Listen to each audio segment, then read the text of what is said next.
Everybody good morning. 12th art political science.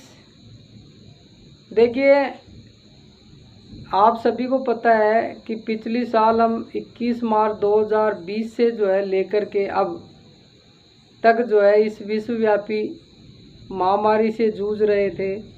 लेकिन फिर भी हमने जो है हमारी school paradise senior secondary school ने प्रयास जारी रखे हैं आपको अच्छी से अच्छी सेवाएं देने के लिए। हमारे दीपक सर जो है आपके लिए दिन रात प्रयासरत रहते हैं और नई तकनीकी जोड़ते हैं। इसी में जो है आपके लिए, आपको पता है, लाइव क्लास के साथ साथ आपको रिकॉर्डिंग क्लास भी उपलब्ध कराई जा रही है। अब देखिए, हम जो है स्वतंत्र भारत में जो राजनीति है, हमारा 12th आर्ट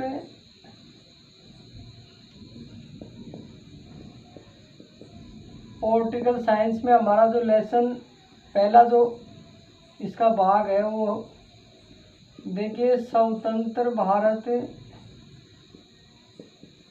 में राजनीति। देखिए, स्वतंत्र भारत में राजनीति का मतलब क्या था कि एक तो हमने जो है इंटरनेशनल पॉलिटिकल पढ़ते हैं हम, जो अंतर्राष्ट्रीय राजनीतिक गतिविधियां हैं। एक जो है दूसरा इसका पार्ट है वो केवल हमारे भारत की, अर्थात स्वतंत्र भारत, स्वतंत्र होने के बाद की जो है नियम कानून कायदे व्यवस्थाएं, उन सब के बारे में हम अध्ययन जो है इस पार्ट में करेंगे। तो देखिए, इसका पहला लेसन हमने पढ़ाया था राष्ट्र निर्माण की चुनौती, अर्थात जैसे हमारा देश आज़ाद हुआ उसके बाद हमारे सामने क्या क्या समस्याएं आई, कैसे हमारे राष्ट्र का निर्माण हुआ, इसका अध्ययन हमने किया था। इसके बाद में दूसरा लेसन था हमारा एक दल के प्रभुत्व का दौर। ये भी देखिए हमने पढ़ा। एक दलीय प्रभुत्व का मतलब यहाँ ये था कि देश जैसे ही आज़ाद हुआ 15 अगस्त 1947 को, उसके बाद में लंबे समय तक जो है केवल एक ही पार्टी थी और उस पार्टी का नाम था राष्ट्रीय कांग्रेस पार्टी। तो ये जो है हमारी कांग्रेस पार्टी एक दलीय प्रभुत्व में, उसका हमने अध्ययन किया। इसके बाद में देखिए, आज हम पढ़ेंगे नियोजित विकास की राजनीति। हमारा जो तीसरा लेसन है, देखिए, नियोजित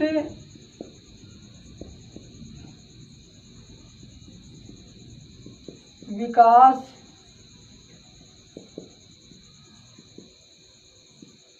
की राजनीति।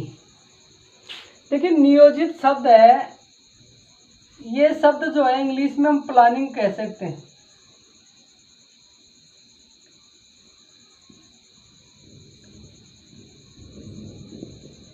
प्लानिंग शब्द जो है, योजना भी कह सकते हैं इसको। इसका दूसरा नाम जो है व्यवस्थित या उचित प्रबंधन भी कह सकते हैं। नियोजित जो है इसका अच्छा सुव्यवस्थित शब्द है। लेकिन नियोजित विकास का मतलब क्या था कि देखिए, हमारा देश भारत देश देखिए 15 अगस्त 1947 को आज़ाद होता है।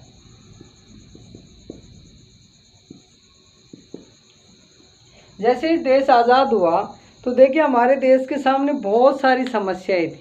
अधिकतर हमारे जो उद्योग धंधे थे उस समय 1947 में जो है भारत का सबसे प्रसिद्ध उद्योग था वो था सूती वस्त्र उद्योग, जिससे ज़्यादा लोगों को रोज़गार भी मिलता था और इनकम भी होती थी और हमारी गुडविल भी विदेशों में बहुत अच्छी थी। अब देखिए, वो जो व्यापार का जो क्षेत्र था वो हमारे यहाँ से पाकिस्तान में जा चुका था, क्योंकि विभाजन के समय जो उस क्षेत्र बंटवारे में पाकिस्तान को आया तो भारत के पास ज़्यादातर औद्योगिक इकाइयाँ भी नहीं रही और नई रिसोर्स रहा। तो हमें जो है देश को व्यवस्थित करने में जो टाइम लगा, उसका हम किस तरह से प्लान कर रहे हैं, कैसे हमने व्यवस्थित करके उसको जो है उस शिखर तक, उस विकास को पहुंचाया, वो जो है हम पढ़ रहे हैं।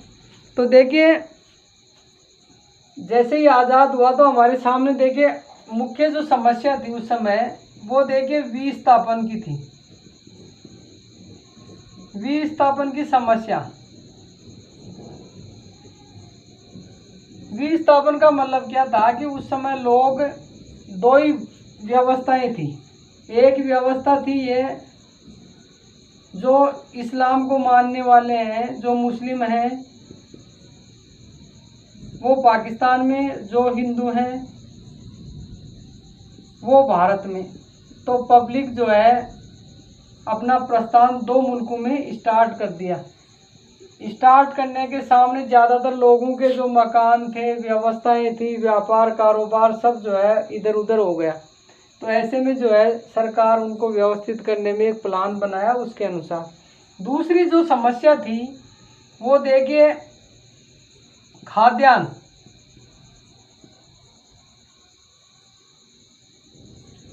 खाद्यान्न सामग्री, देखिए हमारी जनसंख्या तो थी बड़ी और जनसंख्या के एवज में हमारे पास जो है खाद्यान्न का प्रोडक्ट था कम। तो इसलिए हमें दूसरे देशों पर जो है निर्भर रहना पड़ता था, और दूसरे देशों पर निर्भर रहना पड़ता था तो उनकी नीति और पॉलिसी को भी हमें मानना पड़ता था। ज़बरदस्ती वो लोग जो हमारे ऊपर पॉलिसियाँ थोपते थे। तो ऐसे में हमने जो है इस खाद्यान्न की समस्या को समाप्त करने के लिए हमारे परंपरागत तरीकों को छोड़ करके और जो है आधुनिक तरीके जिसमें उन्नत बीज, उन्नत खाद, उन्नत कृषिगत औजार, इनको सम्मिलित करके अधिक से अधिक जो है खाद्यान्न उत्पादन करने के लिए एक जोशीला परिवर्तन किया गया जिसको हरित क्रांति का नाम दिया। देखिए ये यहाँ से हरित क्रांति का प्रारंभ हो जाता है। अब देखिए पंचवर्षीय योजनाएं बनती हैं। जैसे मान लीजिए प्रथम पंचवर्षीय योजना, तो देखिए हम जो है देश आज़ाद होने के बाद में योजना आयोग की स्थापना हुई और योजना आयोग ने एक एजेंडा तैयार किया। योजना आयोग क्या होता है, देखिए इसका अध्यक्ष जो है प्रधानमंत्री होता है।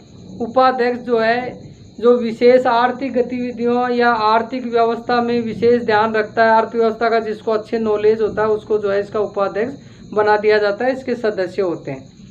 अब देखिए ये 5 वर्ष के लिए जो है प्रति 5 वर्ष के लिए योजना बनाई जाती है। 5 वर्ष में जो है मुख्यतः हमें किन किन चीज़ों पर विशेष बल देना है उनको सम्मिलित करते हैं। और मुख्यतः पहले जो है प्राथमिकता कंपलसरी जो कार्य होते हैं उनको दूसरी प्राथमिकता देते हैं ऐच्छिक कार्यों को। अब पहली जो हमारी पंचवर्षीय योजना थी वो 51 से 56 तक जो प्रथम पंचवर्षीय योजना हुई। देखिए इस योजना में खाद्यान्न जो है कृषि सुधार एवं कृषिगत परियोजनाओं का संचालन,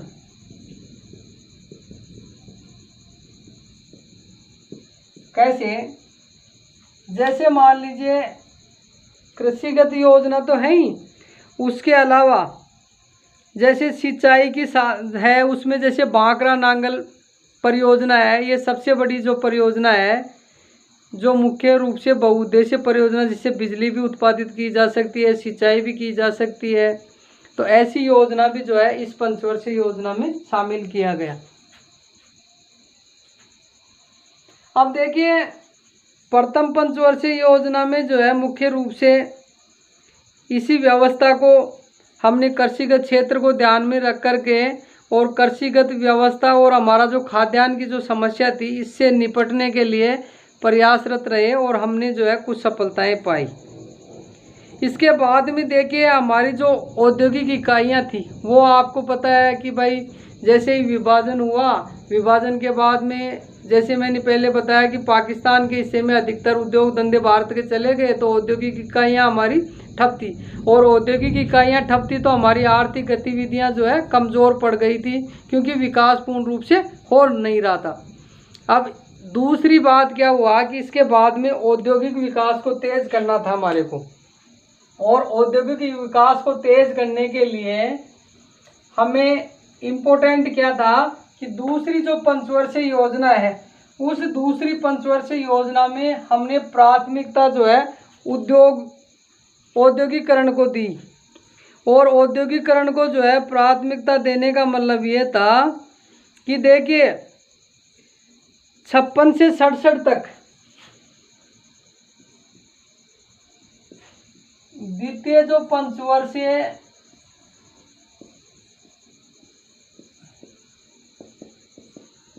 योजना, इसमें देखिए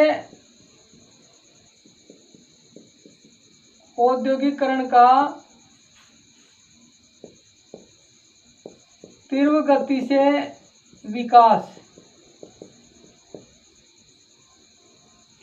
अर्थात इसमें तेज गति से जो है उद्योगों का मुख्य रूप से देखिए औद्योगिक विकास के लिए जो है पीसी मानलोबिस का जो है आपने नाम सुना होगा। ये अर्थशास्त्री थे जिन्होंने योजना बनाई कि उद्योग धंधे, हमारा जो इकोनॉमिक्स ऑफ परमानेंस है, इकोनॉमिक्स को जो है हमें अच्छा बनाना है। हमारी अर्थव्यवस्था जो है वो बिल्कुल जब भी पटरी पे आ सकती है जब हमारे उद्योग धंधे अच्छे हों।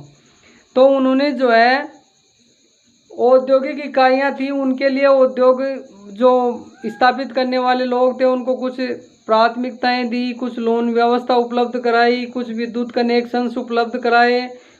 उस क्षेत्र में जितना भी सहयोग था वो किया गया और उद्योगों को ज़्यादा से ज़्यादा जो है, और कृषि पर भी उन्हीं फसलों को बोया गया जो उद्योगों के लिए कच्चा माल उपलब्ध किया जाता था।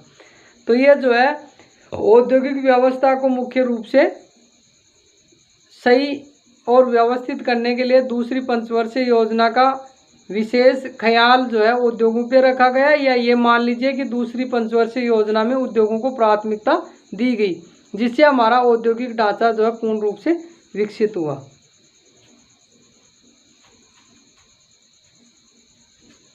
देखिए हम लोग जो है नियोजित विकास की बात कर रहे हैं, तो इसमें नियोजित विकास में देखिए योजना आयोग की स्थापना 1950 में होती है। संविधान बनने के बाद योजना आयोग जो है अपना कार्य बनाता है, प्रतिवर्ष 5 वर्ष के लिए योजनाएं तैयार करता है। देखिए योजनाबद्ध तरीके से विकास करते हैं तो उसमें क्या होता है कि एक देश अच्छा विकास कर सकता है। बिना प्लानिंग के कोई भी कार्य में जो है सफलता नहीं पाई जा सकती है, और इसलिए जो है एक अच्छे प्लान की आवश्यकता होती है।